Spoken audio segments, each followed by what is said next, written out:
Hey everyone, welcome to our American Mussar weekly community gathering. This was recorded on January 2nd, so this is the first meeting of the year 2025. I'm sure some of you are watching this decades in the future, and so I just want you to know when we were uh, approaching this issue. We're going to be talking about self-reflective learning today. It's a Hebrew word called Hitlamdut. It's not a soul trait itself, but it's a process, and it's an important process that we can and should employ as part of our Mussar practice. So we will get started the way that we always do with a short meditation. So please relax in your seat and close your eyes. And take in a deep breath through the nose and hold. And exhale through the mouth and hold. And again, inhale through the nose and hold. And exhale through the mouth and hold. And as you inhale and exhale at your own pace, if thoughts should enter into your head, just observe them and let them go. Like watching a car move past on the road. Now is not the time for solving problems. Right now, all you need to do is inhale through the nose and hold, and exhale through the mouth and hold. And on your next inhale, say to yourself, Shema, and on the exhale, listen. Shema, listen. And Shema, we're listening deeply, without judgment, without offering advice. In Shema, we are listening with an open heart. Shema, listen. When you're ready, you may open your eyes.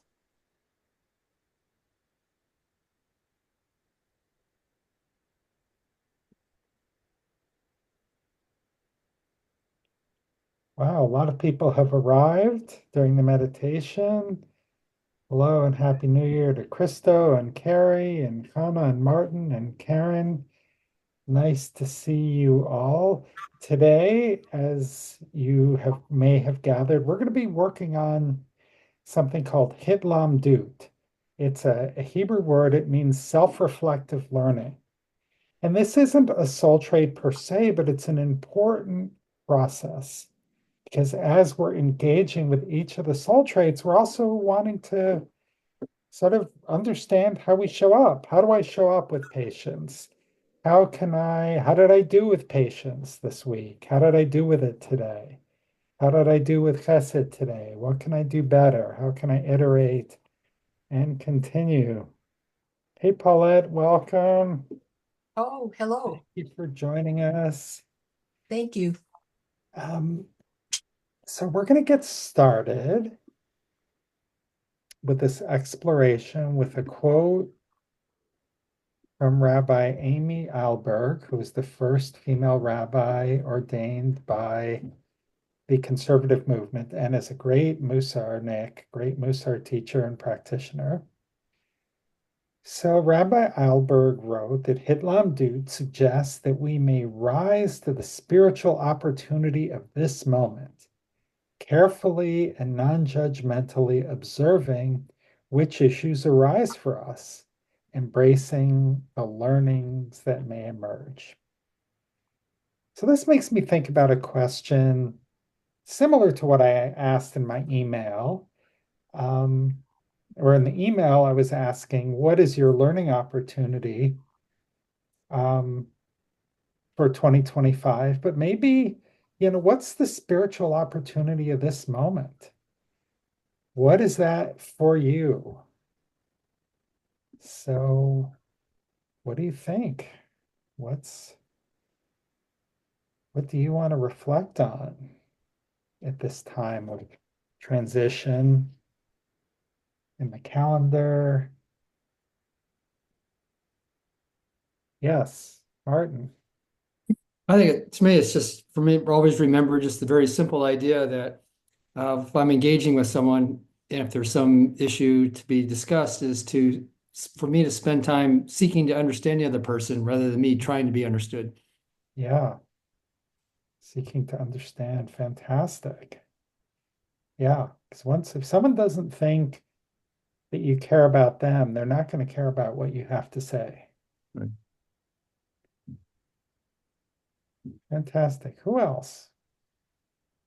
Yes, Sue.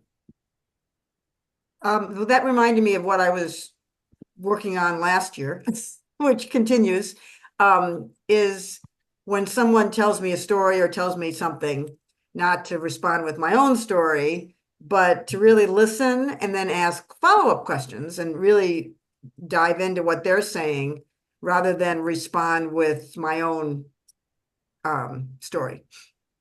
Yeah, yeah, absolutely. Great thing to work on. And very practical and very like Mussar works really well in bite-sized pieces. And that's like a nice nugget. Not too big a mouthful.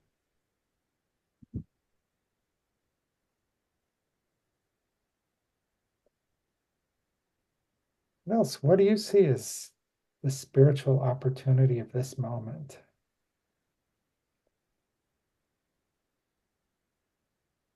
Yes, Hannah.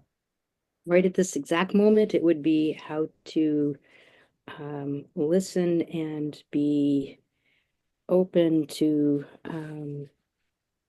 potential and growth opportunities while in physical pain. So Hmm, rather than sort of attending to my internal, how to keep both at the same time, maybe balance them even. hmm. Yeah, thank you. Thank you. I'm listening with an open heart. Okay, Karen. This reminds me of what I shared with other people about wishes for the new year is that we should be in with curiosity and out with cynicism. Hmm, And it's basically about asking to learn more, um, kind of looking at the world as if and people as if it's the first time we're meeting them and seeing things. hmm, And out with cynicism is um, putting the critical voice behind. hmm. So it was, for me, it's in with curiosity and out with cynicism. Love that. Curiosity without cynicism. And I also love that thing you said, putting the critical voice behind us. And certainly not leading with that. Carrie. My thoughts are a little broad, but I'm really working on maintaining balance over the next 4 years because I know there's going to be a lot of things that upset me. Hmm, And I'm trying to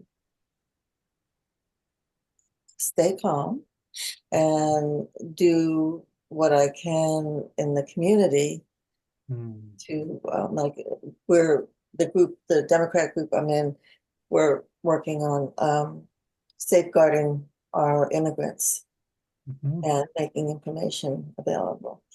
So my big thing is to try to stay emotionally calm mhm. and work through things without being irrational. Yeah, thank you. It's not directly related to that, but well, one piece that is related, of course, is we've talked about equanimity, the soul trait of equanimity, and staying, being at peace with our emotions when they arise. And there are going to be things that happen that upset us. And for some of us, they may be political things. For Others, they may be other things, we could be all over the place in the political spectrum here. But what I think is interesting about that, about all of this is, that self-reflective learning piece can really help, because when things start to arrive, it's like, okay, well, what happened today? How did I do with staying calm? What can I do better next time to stay calmer? Um, the other thing I was going to say, which is a little bit less reflective, but I was reminded of that, is I'm taking this class on intergenerational trauma that was offered by the Institute for Jewish Spirituality by Rabbi Tirsa Firestone, and I'm reading her book right now. And so many of our triggers are from personal trauma or ancestral trauma. And just understanding, just for me, like hearing some of these stories and hearing like characteristics in my family, which can be traced back to certain roots and events that happened kind of in our family or in our people. And so I think that's also part of the self-reflective process and the understanding our triggers process.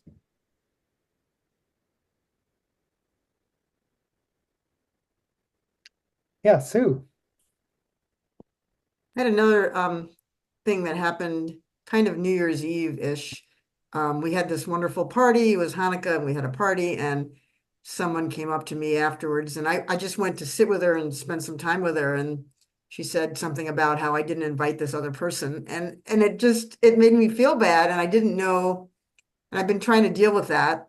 And my point about this is thinking through it, that do I do anything about it or just take the information? And so when you feel bad about something, then the other thing what I'm trying to say is, when do we act? I mean, do we be quiet? We just take that in, or do I go to the other person and say, oh, I'm really sorry I didn't invite you? How do you act on information that somebody gives you that, or do what do you do about it is my question. Yeah. And it bothered me, and I felt like I should do something, but I didn't want to upset the person. I don't know. So Yeah, those are so hard, it's kind of like, was that the right time to give you that information, or but nonetheless, the information is there and it's impacted you. And so, I think it's always positive to enter a self-reflective process. Why is this bothering me? And do I know this? But, there's a whole bunch of reasons why we may or may not have invited somebody. It could range from, I didn't think of it, to, in theory, oh, this person drives me crazy and has never invited me to anything in the world. And last time they showed up, they got really drunk and made a scene. I mean, so it's like, understanding all of those dynamics. And is this something you should or shouldn't feel bad about? And is there a repair that's needed? And so that's, I none of us can answer those questions, but you, of course. But it's a very relevant thing to reflect on for sure.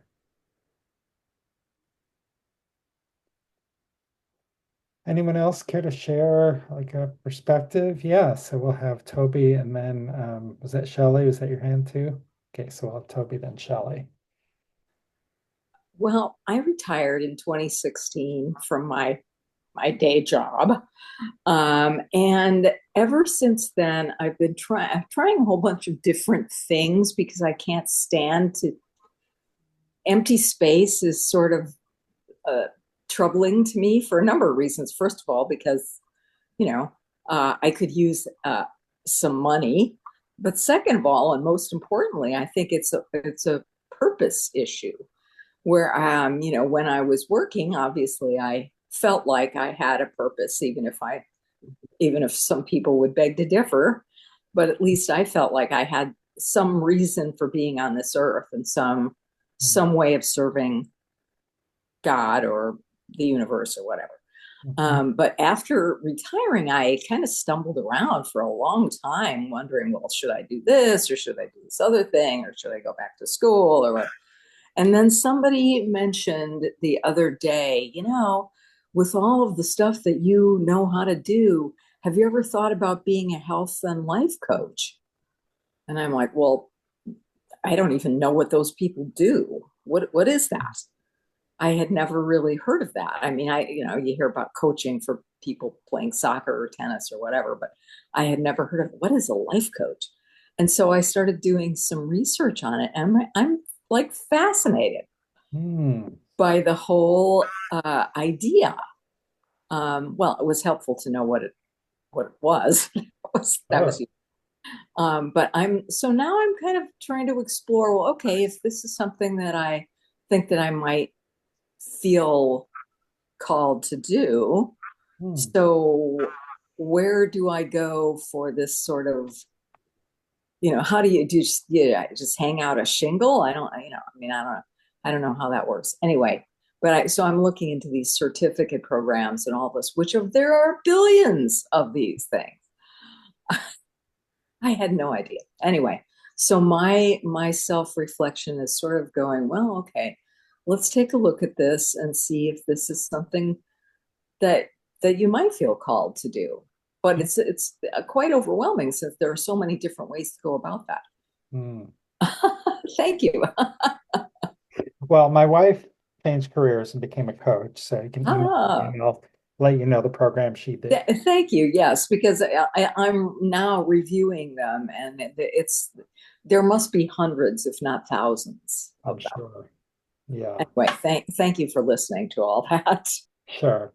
So we'll hear from Shelley and then from Martin. Thank you, Greg. Um, I think self-reflection is probably one of the most important things that we ought to do. Um, we all react, we all have triggers, we all have trauma, we all have generational trauma.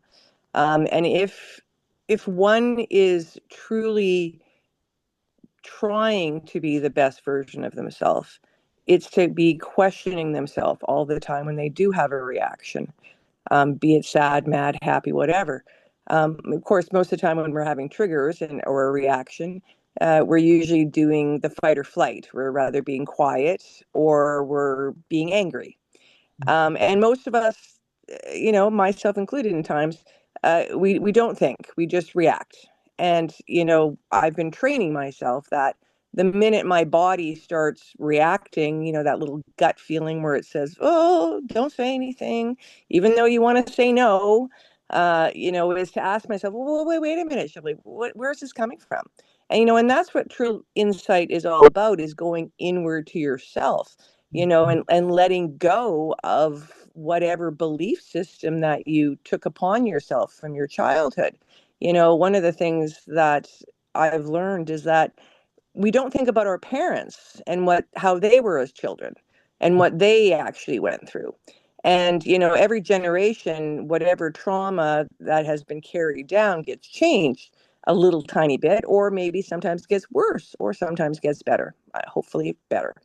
And and to think of even having my own children and having had them recognize some of their self-worth issues, and then me saying to them, well, hey, when's the first time you remember feeling like that? And if it includes me, great, because I can tell you what was going on in my life at that moment. Because, as parents, we tend to not want to burden our children, so we put it on a happy face. But, kids are very perceptive. They pick up, as we did pick up, right? So if we were in a family that was, in chaos and such, we were picking it up, but we were turning it around thinking that we weren't being loved. So, true insight and, self-reflection is letting go of those beliefs that you have incorporated and have gone seeking validation for. And that's the really, the clincher of it. The more you start seeking something that you think is wrong, you're going to find wrong, right? So, try and find good. Thank you. Thank you. Thank you, Shelley. Martin. Picking up on Toby's comment about life coach, so I counsel high school kids and some adults about business development and client relationships. Toby, if you get into that, hopefully you'll discover it's just a lot of fun. Yeah. Yeah. Thank you, Martin. I suspect this is Paul this time around. Yeah, it was interesting. Just really considering the what you had asked us to consider. Um, sort of, carefully, non-judgmentally observing issues that arise for us. And I think that for me, having been afflicted with, afflicted sometimes and other times it was great, but having sort of attention issues, Mm. deficit issues, that it was very difficult for me to consider things because my brain was hopping so quickly from thing to thing. For me personally, even though I had been working on kind of doing this kind of thing for a long time, what was incredibly helpful for me is really focusing on meditation, because that was really focused on actually practicing quietness and practicing observing the things that do come up, even when I'm not faced with somebody, which is amazing, right? Like I'm sitting there all by myself, but all kinds of shit kind of comes up and I have to deal with it.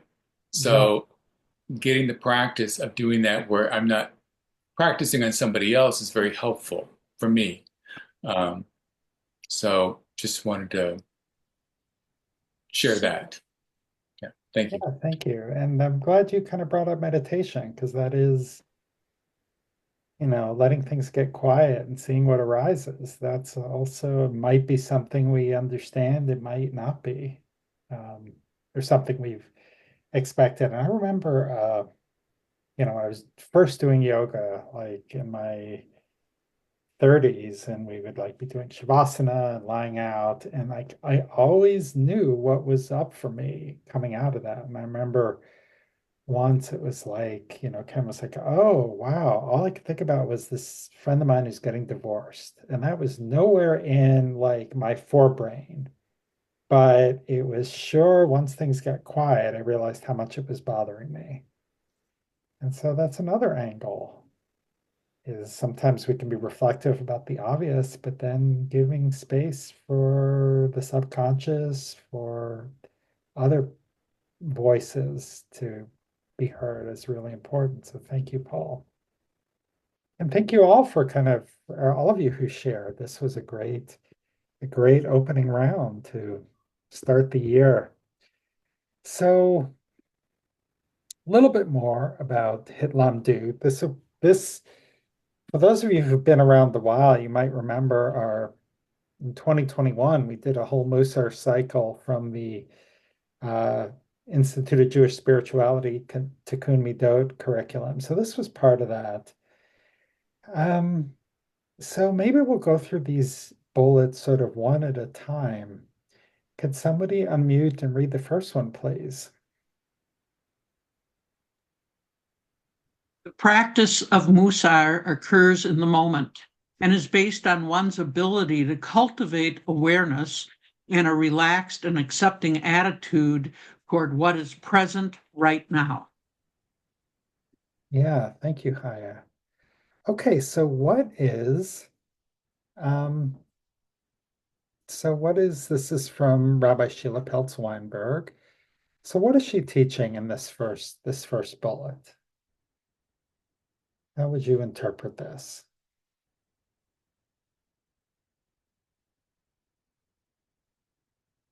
Like, for example, what does it mean when she says Mussar occurs in the moment?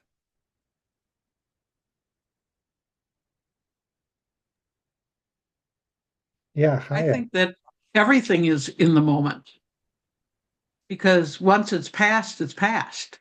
And if it's in the future, it hasn't happened yet. So we need to be present to know what's going on and knowing who we are, what we are. We need to be present. And so present means not only this moment, but in this moment. Yeah, thank you. Carrie. I interpreted that as being mindful Mm-hmm. in the moment, all moments, so Mm-hmm. that you can become aware of what you're feeling, what you're sensing, and what's going on. And Mm-hmm. those things happen so fast that you can usually take a second or two and regroup if you need to. Mm-hmm. But my whole response to that is mindfulness. Yeah. Yeah. Thank you, Carrie. Sue, and then Wendy. I was thinking of how we try to get out of our moments sometimes with, if we overeat or drink or something, if the moment isn't pleasant, we're not dealing with our feelings at the moment. So being in the moment is dealing with it, whether it's happy or sad. Yeah. And sometimes when we're sad or lonely or whatever those feelings are, we try to get out of the moment. So Mussar is about being in that moment and dealing with whatever emotion you have. Yeah. Thank you, Sue. Yeah, and what you're describing, like some people describe those as numbing activities, either, drinking or doing other sorts of substances or numbing out with TV or, getting distractions. And there are times when, okay, we need a little distraction from whatever we're feeling, but if we're only distracting ourselves, if we're only trying to get out of the moment, that's not helpful in the long run. Wendy. I was thinking of preparation. Um, that's what I think we're doing. And since it occurs in the moment, the little voice says to me, you better be prepared, because I doubt I'm going to be able to cultivate awareness in that moment when I'm needing it without having prepared ahead of time. So that's what practicing is all about. Kind of the essence of practicing Mussar, I think. Yeah, thank you, Wendy. I want to hear from Karen, and I wanted to sort of talk about that, cultivate awareness next. So you're getting us in that direction. Karen. So I was reading a book that was recommended to me recently, and it kind of fits in here. I'm not sure what the other points are that follow, so I'm not sure if it's best for this one or one later on. But in the moment, we we recognize just what is. Mhm. But maybe getting into the moment, we're able to wonder how much we actually know about what's going on, and is that really the reality? Yeah. Yeah, I think that goes well with this third bullet as well. Hitlamdut is the capacity to ask ourselves open-ended questions like, what is true in this moment? You know, what is true for me? Um, of Right, the, that we get into the moment, but sometimes we get stuck in that moment and we think that that's all there is. And yet maybe it's we could perceive it differently and we could feel differently in that moment or the next moment. But right. we get so caught up that we don't have a chance to stop ourselves and say, hey, wait a second. Yeah. Reminds me a little bit of what Carrie was saying. I don't want to get so wrapped up in something that's upsetting me politically that it just sort of becomes too much. And I won't speak for all the implications of that, but it can happen different ways for different people. Okay, so Wendy mentioned cultivating awareness, and Karen kind of alluded to that as well. But what is that? What is this cultivation of awareness? What does cultivation mean? What's kind of imagery does that bring up for you?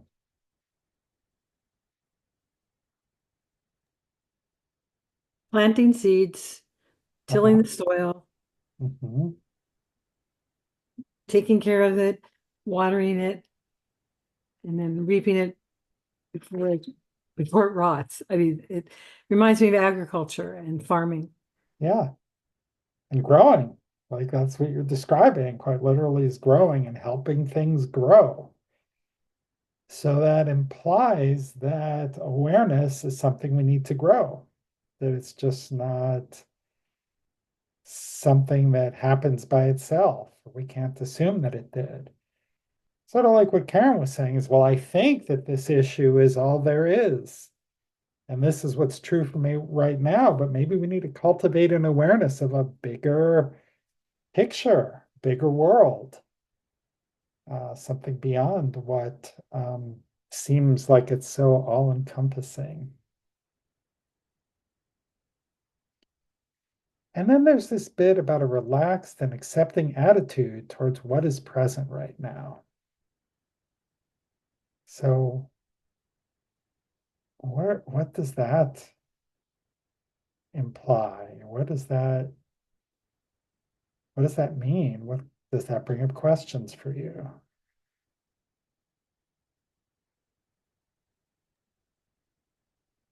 Yes, Shelley.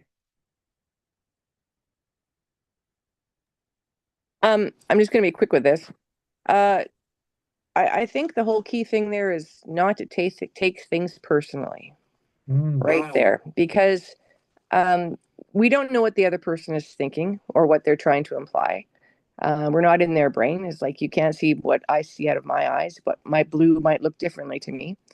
It's the same thing with the mind. We automatically, when we get triggered, we think, well, they must have meant this, and then we ask ourselves the wrong question. Why did they do this? Or and we start making up that little story. So I believe that if we can pause and breathe and reflect and say, okay, I need to maybe try and understand where they're coming from, why they feel the need to maybe perhaps make me feel small, and why am I feeling small from their words, or whatever, however I'm interpreting their words. And so, that's our moment of grace where we're actually looking at that person as a divine being as well, recognizing that they're also going through their own issues. And, hence mindfulness is recognizing that, they maybe haven't got there yet, and to give them the benefit of the doubt, and, to give us ourselves the benefit of the doubt, and just to relax and to breathe. Thank you, Shelley. That's a great sort of connection to this fourth bullet, and is really to remember there's no agenda except in Hitlamdut, but to see the patterns of thought. What's running through my mind in this moment? Are these stories true? And can I allow them to pass through the mind like clouds in the sky? Michael, and then Sue. Thinking about this as having no preferences, because I know that when I have preferences, that's when I suffer. And that could be a preference for how somebody else is treating me, but it could also be a preference, an internal preference for how I want to feel about myself that I don't feel about myself. So I think for me, if I'm going to practice or prepare to be aware, one step for that for me has to be not having preferences and being able to approach a situation as saying, whatever is in this situation is what is meant to be in this situation. And my job is to accept whatever that is. Yeah. Thank you, Michael. That's a nice tie-in also to the second bullet. Hitlamdut is this non-judgmental exploration of the truth of my experience moment to moment. And that's non-judgmental, not having preferences. Oh, this is a bad, it's bad that I feel this way. Well, you feel that way. It's neither good nor bad. It is truly what you're feeling. And accepting that, opens the door to self-compassion, to change. Rabbi Peltz Weinberg says, in mindfulness practice, this quality is sometimes called curiosity, investigation, or beginner's mind. Sue. Well, I think it was Shelley who said, don't take it personally. That really hit me, because my example of this friends saying to me, you didn't invite this other, I took that personally, like, oh, I messed up, rather than evaluating, well, maybe next time I should invite that person, or I should reach out to that person. But I took it so personally that it kind of blinded me, like, oh, you're saying that I did something wrong.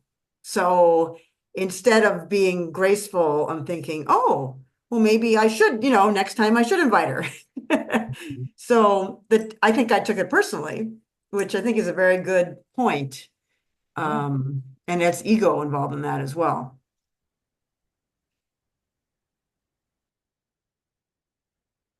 Okay, I'm going to stop the share for just a second. Oh, we are going so deep here that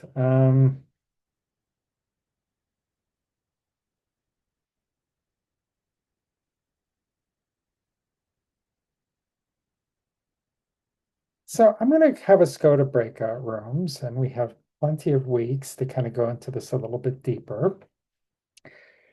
But we've been talking about mindfulness, we've been talking about self-reflection, and maybe after the breakout rooms, if we have time, we can talk about some practices to deepen this. But I want to sort of connect this to Chesed a little bit. Chesed is our overarching focus for this Mussar cycle, and it is doing something for someone else, supporting someone else without expecting anything in return. So the question is, what's going on here? I think I'm sharing. Am I sharing the screen? Yeah, we can see it. Okay, discuss with your partner. So it has this quote from Rabbi Eilberg again. We may rise to spiritual opportunity, carefully and non-judgmentally observing which issues arise for us, embracing the learnings that it may emerge. So how could this sort of help us cultivate Chesed? Maybe we talked about cultivation, being in the moment. So how might this relate to our desire and ability to cultivate Chesed and help us support others? I'm going to stop the share and get the breakout rooms going.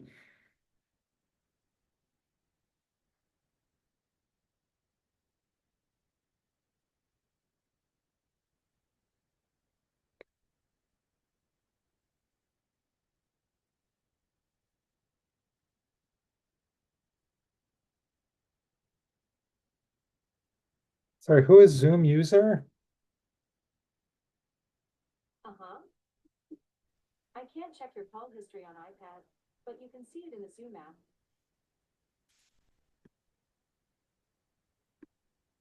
Okay, I think maybe.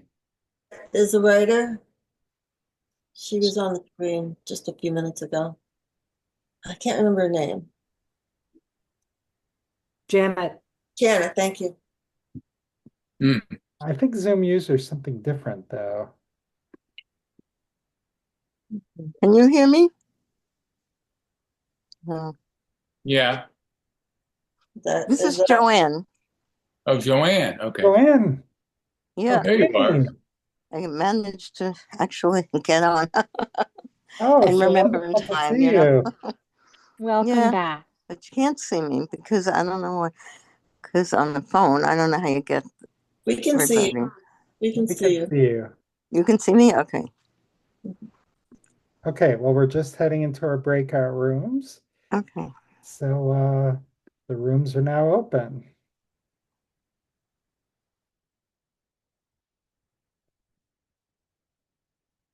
What to do? This book will change my perspective. So hey, If like before, oh, go ahead. I just wanted to add one thing before we end to make sure I get it in. My partner there Michael knows exactly what I was going to say, but now do you see it, Michael? I was saying, so is Greg a rabbi or a priest today? Because from the view that we get, you're black with a white collar. That's kind of That's funny. exciting. Okay, I'm done being me. All right. Okay, well, there we go. Oh, no, just gets coming out. That's funny.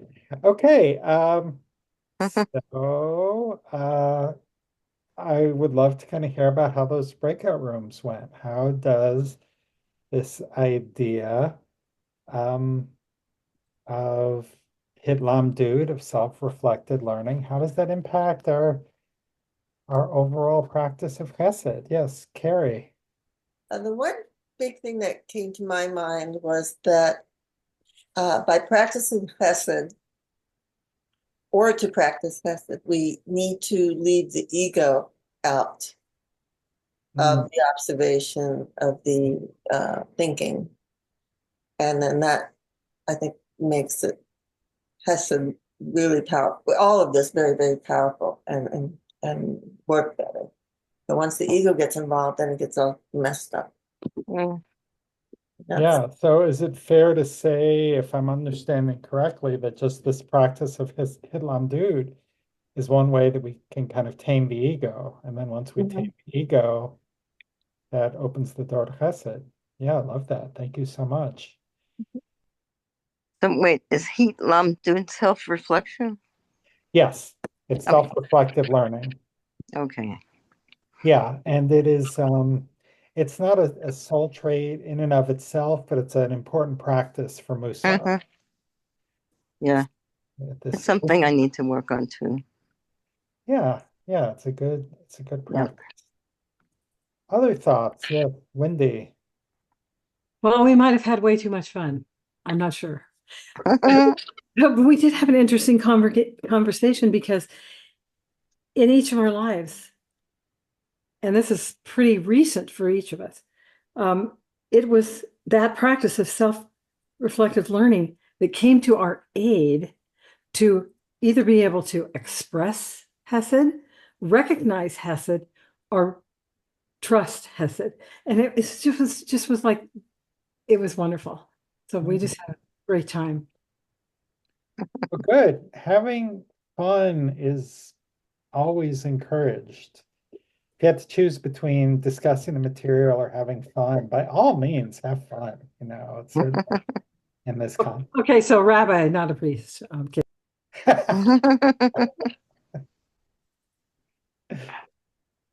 Okay.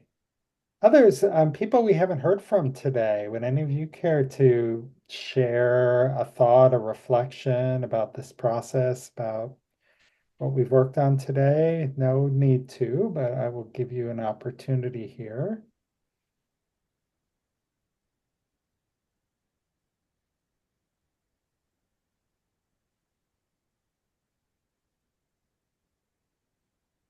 Anyone else then care to share about your breakout room experience? Yes, Harry, yes. Yeah.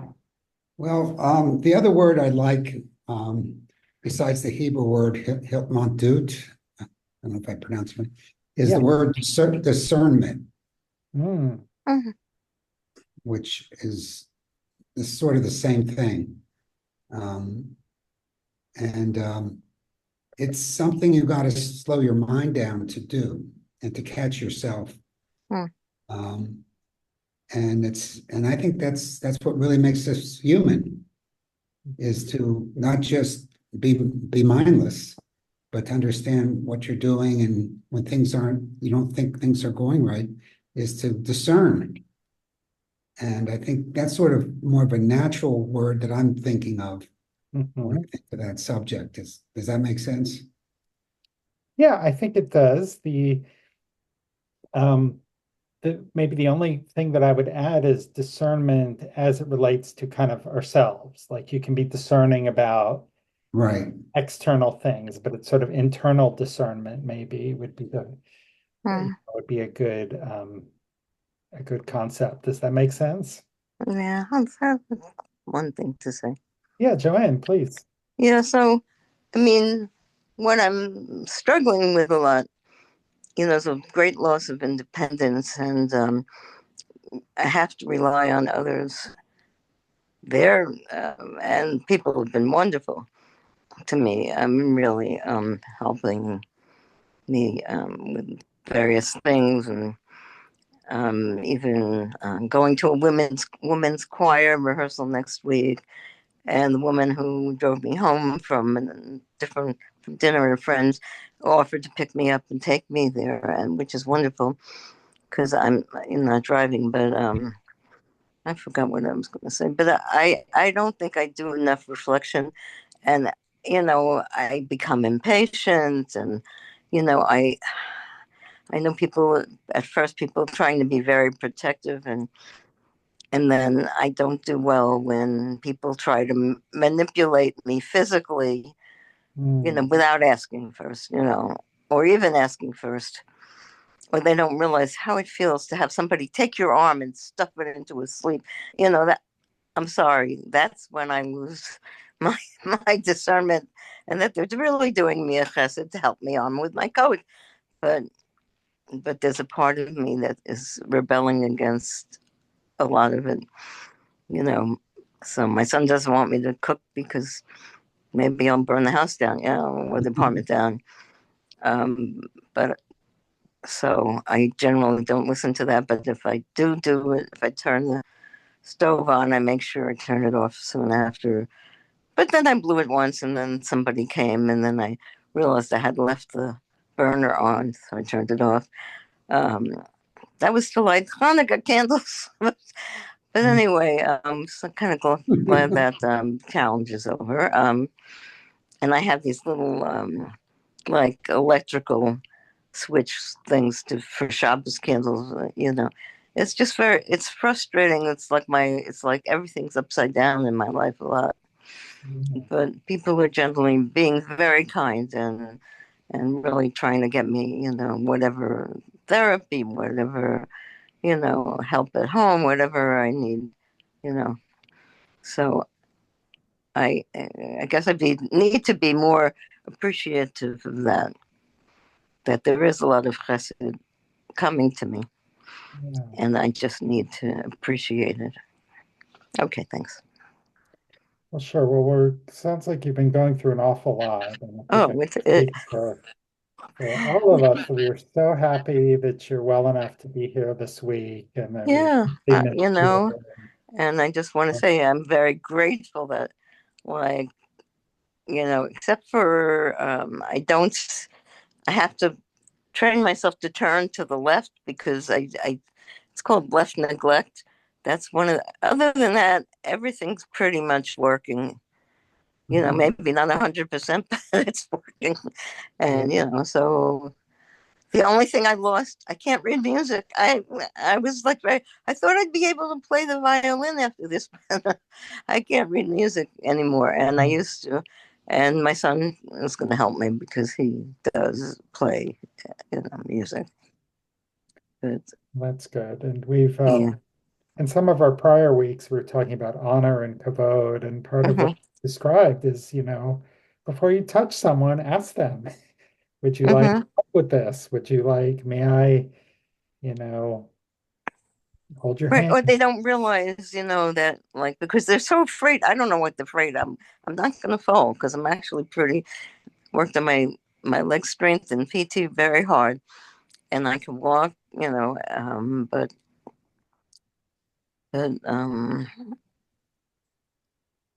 I think some people are underestimating what I actually can do, but the loss of the music reading, that's a big thing. But I'm going to join a women's choir next week, so that should help. Good. All right, we'll And I give keep Chaya singing. a quick, we're a little bit over time, so Chaya, if you have Sorry. something really quick, and then we will say goodbye for the day. I know that it's we only have a moment or two, but I just really wanted to add how I'm listening to everybody.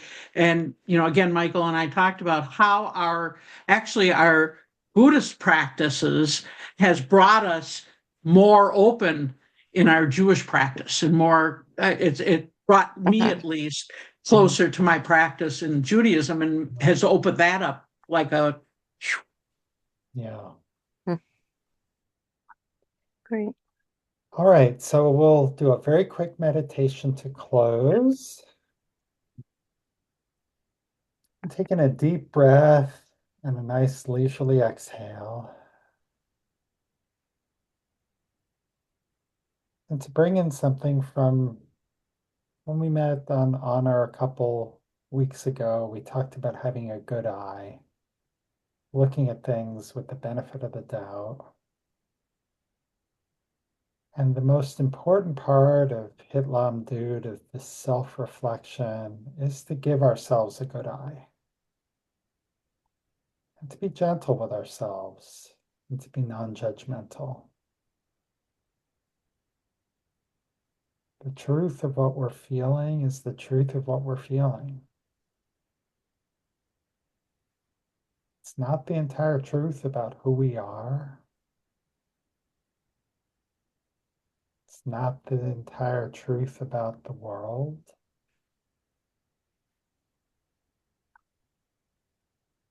Let's just bring to mind that image of cultivating, planting the seed,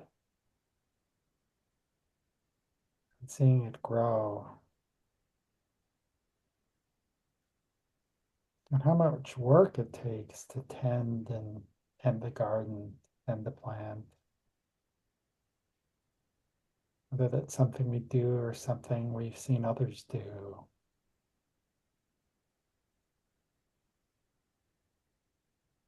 The more we can help things along, the more that we can grow.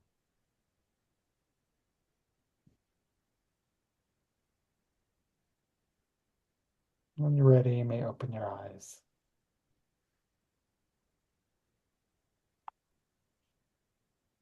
Well, friends, Happy New Year. It's really wonderful to start the year with this experience. I'm so grateful to this community. Seeing you every week for the last 4+, almost 5 years. March, it will be 5 years since we started meeting. So some of us have come more recently, some of us have come and gone and come back again. So I would look forward to seeing you next week. And if you have Happy New Year and Shabbat Shalom, everybody. Thank you. Thank you. Great to see you, Joanne. Thank you. Great to see everybody.